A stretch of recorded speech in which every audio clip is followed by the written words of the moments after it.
Good morning, students. Today we discuss the topic equipotential surface. So I hope you all are enjoying your online classes और अच्छे से पढ़ रहे होंगे आप सभी. So आज हम लोग डिस्कस करेंगे इक्विपोटेंशियल सरफेस. देखिए बच्चों, इक्विपोटेंशियल पहले मीनिंग देख लेते हैं. Equi plus equal plus potential surface. तो नेम से ही क्लियर हो रहा है, ऐसी सरफेस जिन पर पोटेंशियल क्या होगा, इक्वल होगा, इक्विपोटेंशियल सरफेस कहलाएगी. तो डिफाइन कैसे करेंगे इक्विपोटेंशियल सरफेस को? Any surface that has same electric potential at every point.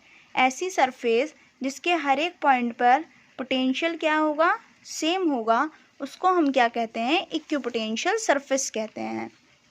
Now equipotential surface ऐसी सरफेस हो गई जिसके हर एक पॉइंट पे पोटेंशियल क्या होगा, सेम होगा. मींस अगर मैं एक पॉजिटिव चार्ज बनाती हूँ और इस पॉजिटिव चार्ज के लिए मैं एक ही सरफेस बना देती हूँ, तो इस सरफेस के हर एक पॉइंट पर पोटेंशियल की वैल्यू सेम होगी. कंसिडर कर लिया, यहाँ 2 वोल्ट है तो यहाँ भी 2 वोल्ट होगी, यहाँ भी 2 वोल्ट होगी और यहाँ भी 2 वोल्ट होगी.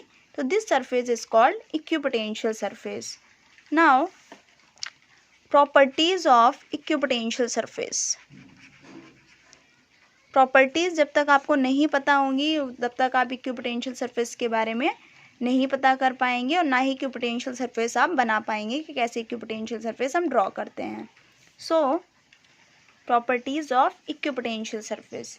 प्रॉपर्टीज क्या है? तो फर्स्ट प्रॉपर्टी हमारी आती है, no work is done in moving a test charge over an equipotential surface. अगर किसी इक्विपोटेंशियल सरफेस पर आप किसी टेस्ट चार्ज को लेकर आते हैं तो वर्क डन कितना होगा, कोई वर्क डन वहाँ पर नहीं होगा. कैसे देखते हैं. कंसिडर, ये आपका पॉइंट ए है, ये आपका पॉइंट बी है. आपको किसी टेस्ट चार्ज को Q0 को ए से बी तक लेकर जाना है, तो वहाँ तक ए से बी तक ले जाने के लिए वर्क डन कितना होगा हमारा, तो पोटेंशियल डिफरेंस होता है हमारा VA minus VB is equals to होगा W upon Q0, because the value of potential at point A is equals to the value of potential at point B. Because equipotential surface है, 2 volt minus 2 volt, W upon Q0 cancel हो जाएगा. Then work done is equals to 0. तो first property आपकी ये हो गई, equipotential surface पे work done कितना होता है, 0 होता है. Now the second property is electric field is always normal to the equipotential surface at every point. Most important property के इक्विपोटेंशियल सरफेस जब भी बच्चों आप ड्रॉ करेंगे तो आपको एक चीज़ ध्यान रखनी है कि आपकी इलेक्ट्रिक फील्ड हमेशा परपेंडिकुलर होनी चाहिए इक्विपोटेंशियल सरफेस के. Third, no two equipotential surface can intersect each other. 2 equipotential surface एक दूसरे को इंटरसेक्ट नहीं कर सकती हैं, because if 2 equipotential surfaces intersects, then there would be 2 values of electric potential at the point of intersection, which is not possible. That means अगर 2 equipotential surfaces एक दूसरे को क्रॉस करती हैं तो एक ही पॉइंट पर पोटेंशियल की 2 वैल्यूज़ होंगी, जो कि पॉसिबल नहीं है. स्केलर क्वांटिटी है, यूनिक वैल्यू होती है पोटेंशियल की हर एक पॉइंट पर. तो आपकी क्या कहलाएगी, थर्ड प्रॉपर्टी हो गई. फर्स्ट प्रॉपर्टी हो गई कि पोटेंशियल सरफेस पे किसी चार्ज को लाने में वर्क डन 0 होता है. सेकंड प्रॉपर्टी हो गई कि इलेक्ट्रिक फील्ड हमेशा नॉर्मल होगा इक्विपोटेंशियल सरफेस पर जो इलेक्ट्रिक फील्ड लाइंस होंगी. एंड थर्ड हो गया, कोई भी इक्विपोटेंशियल सरफेस एक दूसरे को क्रॉस नहीं करेंगी. The next fourth property is very important. Equipotential surfaces are close together in the regions of strong field.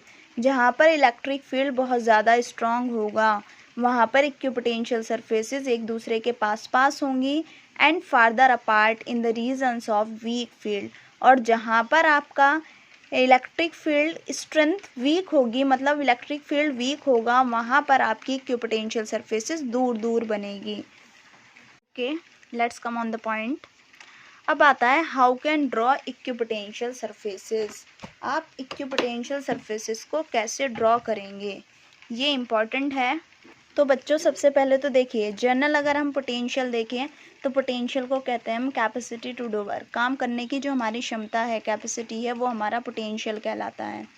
अब अगर हम इक्विपोटेंशियल सरफेस की बात करें तो सबसे पहले देखिए मैंने कंसिडर कर लिया यहाँ पर मेरा क्यू चार्ज है, एक मेरा सोर्स चार्ज रखा हुआ है जिसकी वजह से इलेक्ट्रिक फील्ड होगा, पॉजिटिव चार्ज है तो अवे फ्रॉम चार्ज, और मैंने कह दिया ये इलेक्ट्रिक फील्ड मेरा क्या है, वीक है।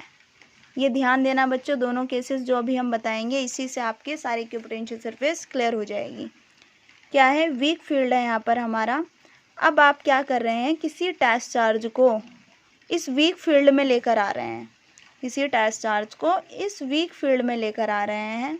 तो जैसे हमने पढ़ा है E is inversely proportional to R square, जितनी ज़्यादा डिस्टेंस बढ़ती जाएगी हमारा फील्ड वीक होता जाएगा।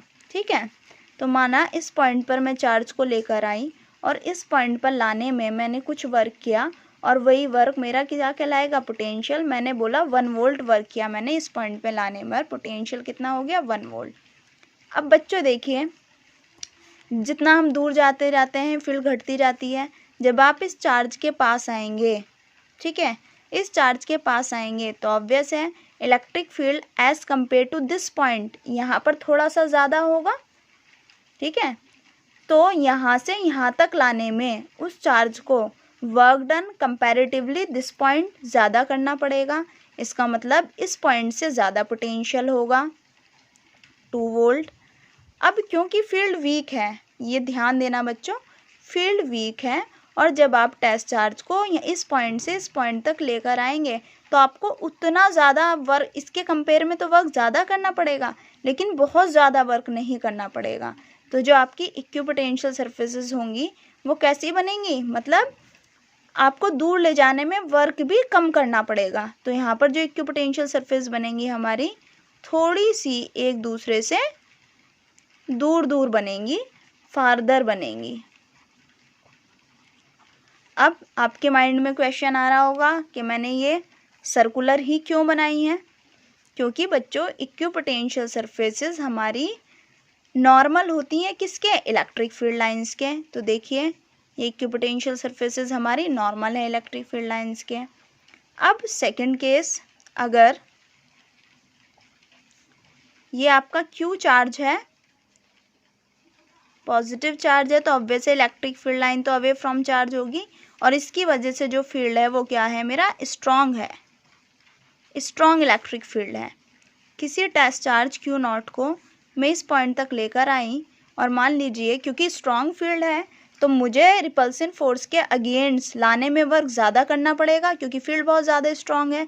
तो मैंने कहा कि यहाँ पर मेरा कितना हो जाता है, 1 वोल्ट वर्क डन मेरा हो जाता है, 1 वोल्ट पोटेंशियल आ गया यहाँ तक लाने में, क्योंकि जो हम काम करते हैं वही पोटेंशियल है।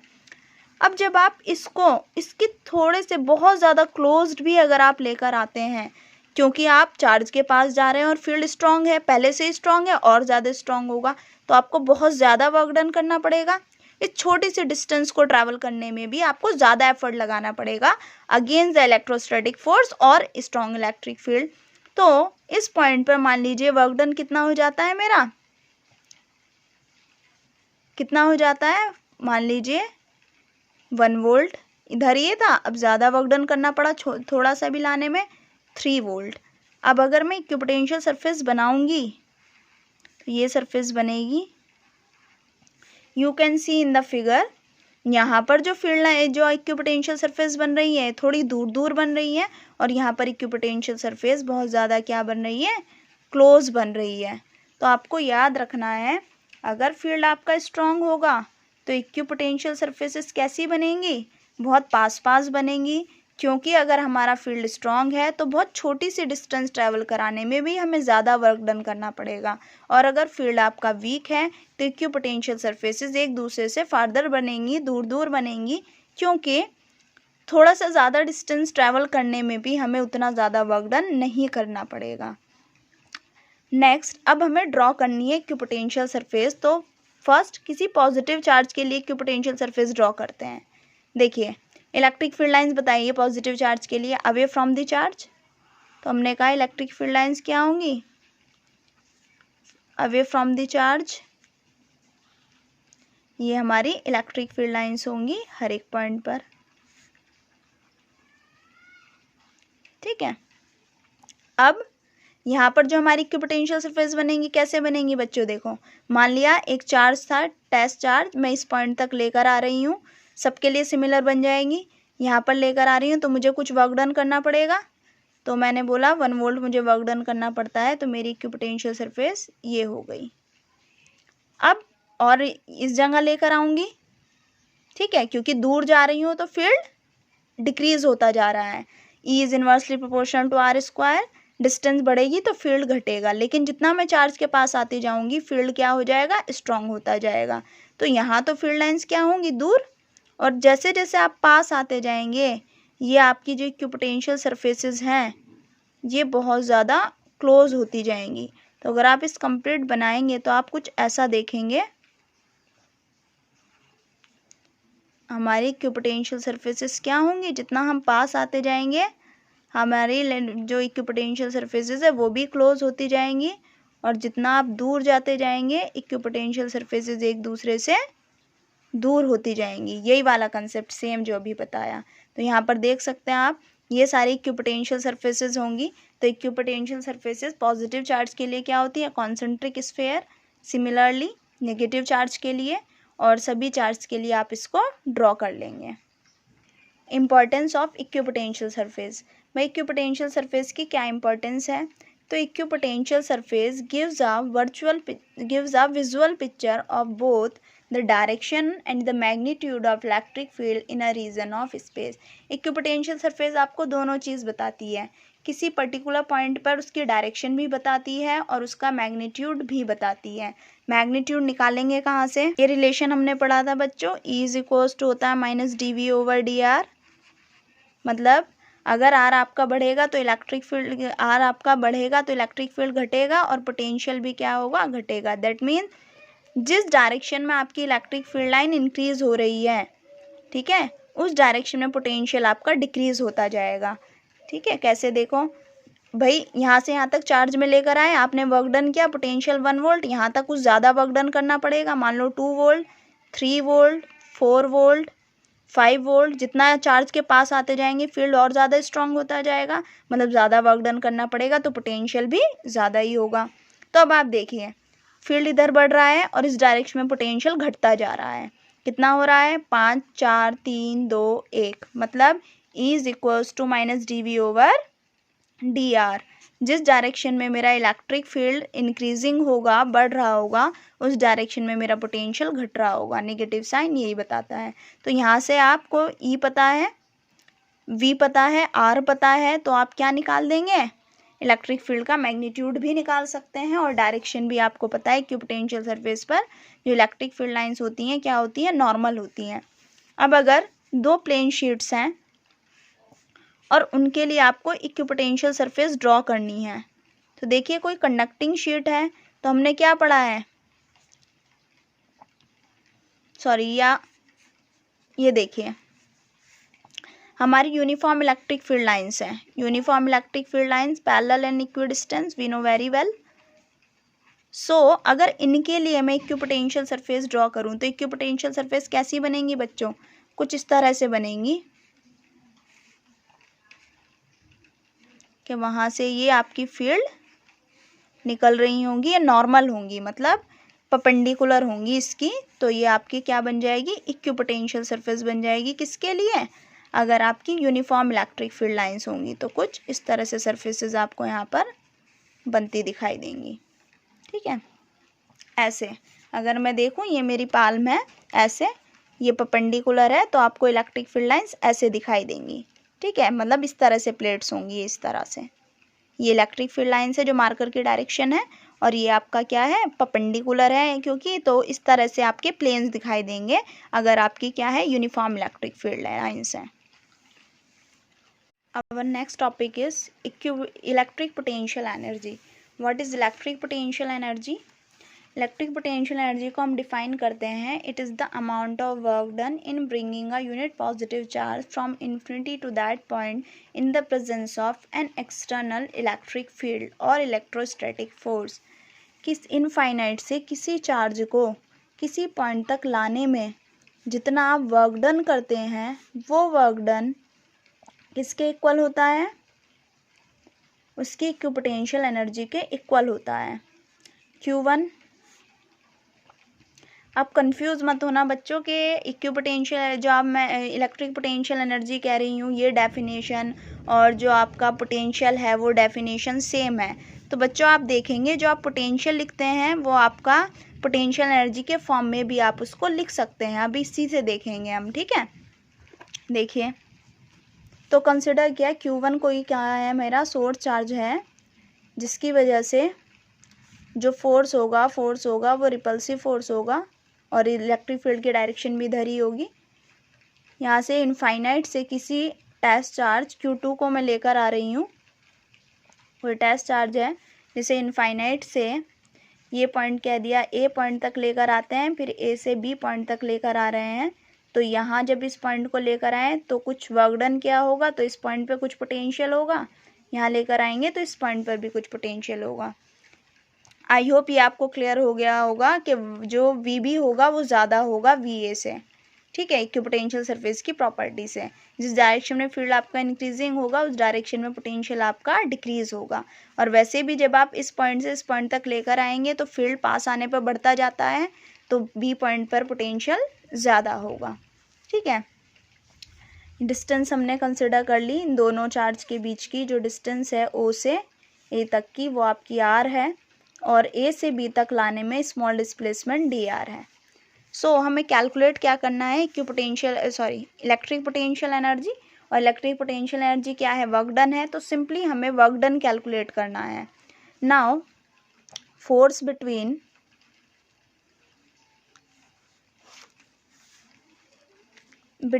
Q1 एंड Q2 कितना होगा, force between Q1 and Q2 by Coulomb's law, F is equals to K Q1 Q2 upon R square, क्योंकि ये पॉइंट तक ले आए हम इनफाइनाइट से।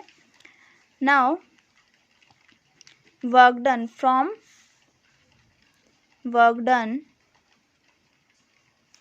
इन moving charge Q2 from A to B, A से B तक लाने में Q2 को वर्क डन कितना होगा, ये होगा हमारा स्मॉल वर्क डन होगा, dW is equals to vector F, scalar product होता है डॉट dr। अब देखिए F और dr की डायरेक्शन देखिए, दोनों वेक्टर अपोजिट डायरेक्शन में हैं, that means the angle between the two opposite vectors is 180 degree. तो यह आ जाए आपका F dr cos 180 and cos 180 की वैल्यू होती है -1, तो वर्क आ गया आपका -F dr। Now total work done निकालने के लिए हम क्या करेंगे, इंटीग्रेट करेंगे, integrate the term both side, minus F की वैल्यू पुट करेंगे K Q1 Q2 upon R square dr। Total work done हो जाएगा तो W आ जाएगा, माइनस K कांस्टेंट है बाहर आ जाएगा, Q1 Q2 कांस्टेंट है इंटीग्रेशन के बाहर आ जाएगा, 1 upon R square dr। Now 1 upon R square को जब आप इंटीग्रेट करेंगे 1 अपॉन R स्क्वायर को, तो ये आ जाएगा आपका -1 अपॉन R, ठीक है। तो W इज इक्वल्स टू आ गया आपका -K Q1 Q2 integration -1 upon R, minus minus plus हो जाएगा, माइनस माइनस प्लस हो जाएगा, W इज इक्वल्स टू आ गया -K Q1 Q2 upon R। This work done is stored in the form of electric potential energy, तो U is equals to minus minus plus हो गया 1 upon 4 pi epsilon naught Q1 Q2 upon R। This is the expression for electric potential energy. अब बात करते हैं बच्चों difference जो potential और पोटेंशियल एनर्जी है। देखिए इलेक्ट्रिक पोटेंशियल पढ़ते हैं 1 upon 4 pi epsilon not Q upon R, और ये Q क्या होता है बताया था बच्चों, वो पॉइंट चार्ज, वो सोर्स चार्ज जहाँ पे रखा हो। तो Q1 की वजह से पोटेंशियल होगा, Q1 की वजह से पोटेंशियल कितना होगा 1 upon 4 pi epsilon naught Q1 upon R। अब वर्क डन क्या पढ़ा है हमने, test charge multiplied by potential. अब आप टेस्ट चार्ज क्या Q2 को लेकर आ रहे हैं, टेस्ट चार्ज क्या है आपका Q2, आप Q2 को लेकर आ रहे हैं किसी पॉइंट से इनफाइनाइट से किसी पॉइंट तक, तो टेस्ट चार्ज आपका Q2 है। तो जब आप मल्टीप्लाई करेंगे Q2 मल्टीप्लाइड बाय V1 तो कितना आ गया 1/4πε0 Q1 Q2 upon R। Same expression आ गया जैसे आपका इलेक्ट्रिक पोटेंशियल एनर्जी आया।